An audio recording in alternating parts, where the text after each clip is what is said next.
പ്രഭാതവന്ദനങ്ങൾ.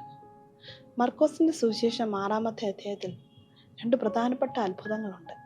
ഒന്ന്, യേശു 5 അപ്പവും 2 മീനും എടുത്ത് വാഴ്ത്തി പോഷിപ്പിക്കുന്നുണ്ട് ഒരു പുരുഷാരത്തെ.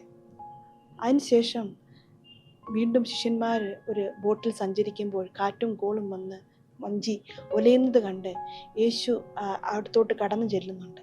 അപ്പോൾ യേശു പറയുന്ന ഒരു സെൻറ്റൻസ് ഉണ്ട്. മർക്കോസിൻ്റെ സുവിശേഷം 6:52 അവരുടെ ഹൃദയം കടുത്തിരുന്നത് കൊണ്ട് അവർ അപ്പത്തിൻ്റെ സംഗതി ഗ്രഹിച്ചില്ല എന്ന്. അതായത് അന്നേ ദിവസം തന്നെ യേശു ചെയ്ത അത്ഭുതത്തെ അവർ ഓർത്തില്ല. അങ്ങനെ ഓർത്തിരുന്നെങ്കിൽ അവരൊരിക്കലും ഭയപ്പെടത്തില്ലായിരുന്നു. അവർ യേശു വീണ്ടും അത്ഭുതം ചെയ്യുമെന്ന് വിചാരിച്ചിരുന്നേ. ഇവിടെ നമ്മൾ ഹൃദയം കഠിനമായിരുന്നു എന്ന് പറയുന്നുണ്ട് ശിഷ്യന്മാരുടെ. അപ്പോൾ ശരിക്കും പറഞ്ഞാൽ ഈ കഠിന ഹൃദയം, ഹാർഡ് ആൻഡ് ഹാർട്ട് എന്ന് പറയുന്നത് അത് ദൈവത്തോടുള്ള ഒരു വിരോധമല്ല, ദൈവമില്ല എന്ന് വിശ്വസിക്കുന്നതുമല്ല. എന്നാൽ അതിനുപരിയായിട്ട് അവരുടെ ഒരു നാച്ചുറൽ വേൾഡും അതിൻ്റെ ലിമിറ്റേഷൻസുമായിട്ട് കൂടുതൽ സെൻസിറ്റീവ് ആയിരുന്നത് കൊണ്ട് യേശു ചെയ്ത അത്ഭുതത്തോട് അധികം സെൻസിറ്റീവ് ആവാൻ അവർക്ക് സാധിക്കാതിരുന്നത് കൊണ്ടാണ്. നമ്മളിൽ പലരും ഇങ്ങനെ തന്നെയാണ്. നമ്മൾ ദൈവവിരോധികളൊന്നും അല്ല, എന്നാൽ ചിലപ്പോൾ നമ്മൾ പല ലിമിറ്റേഷൻസ് വെക്കും. നമ്മൾ ഒത്തിരി അത്ഭുതങ്ങൾ കാണാറുണ്ട്, കണ്ടാൽ പോലും അതേ അത്ഭുതം നമ്മുടെ ജീവിതത്തിൽ ദൈവം ചെയ്യുമോ എന്ന് ചോദിച്ചാൽ അതിന് നമ്മൾ സെൻസിറ്റീവ് ആകുന്നില്ല. അപ്പോൾ അതിനെയാണ് കഠിന ഹൃദയം എന്ന് പറയുന്നത്. എന്നാൽ ഇന്ന് മുതൽ നമുക്ക് പ്രാർത്ഥിക്കാം, കർത്താവിനോടും ദൈവത്തിൻ്റെ വചനത്തോടും അധികം സെൻസിറ്റീവ് ആകുവാനായിട്ടുള്ള ഒരു കൃപയ്ക്കായിട്ട്.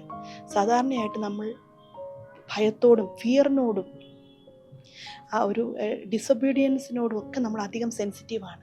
എന്നാൽ ഇന്ന് മുതൽ നമ്മൾ ഭയത്തോടും അതുപോലെ ഒബീഡിയൻസോടും ഒക്കെ അതിനോടധികം സെൻസിറ്റീവ് ആകാതെ, ഈ ലോകത്തോടധികം സെൻസിറ്റീവ് ആകാതെ നമ്മളുടെ ദൈവവചനത്തോടും ക്രിസ്തുവിനോടും അധികം സെൻസിറ്റീവ് ആയിക്കൊണ്ട് നമ്മുടെ ഹൃദയത്തെ കുറച്ചും കൂടെ ഹാർഡൻനെസ് മാറി അത്ഭുതം ചെയ്യും ദൈവത്തിന് സാധിക്കുമെന്ന് വിശ്വസിച്ചുകൊണ്ട് ദൈവവചനത്തോട് അധികം സെൻസിറ്റീവ് ആകുവാൻ നമുക്ക് പ്രാർത്ഥിക്കാം.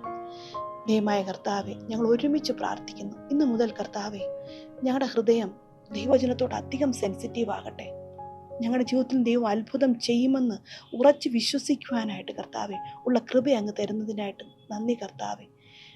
ബാക്കിയുള്ള കാര്യങ്ങളോടെല്ലാം കർത്താവെ ഭയത്തോടൊക്കെ ഞങ്ങൾ, അതുപോലെ വിശ്വാസക്കുറവിനോടുമൊക്കെ ഞങ്ങൾ കർത്താവെ അധികം സെൻസിറ്റീവ് ആകാതെ അതിനോടൊക്കെ ഭയ പറഞ്ഞുകൊണ്ട് ദൈവവചനത്തിൽ ആഴമായിട്ട് ചിന്തിക്കുവാൻ, ഗ്രഹിക്കുവാൻ, വിശ്വസിക്കുവാൻ തക്കമുള്ള കൃപയ്ക്കായിട്ട് നന്ദി.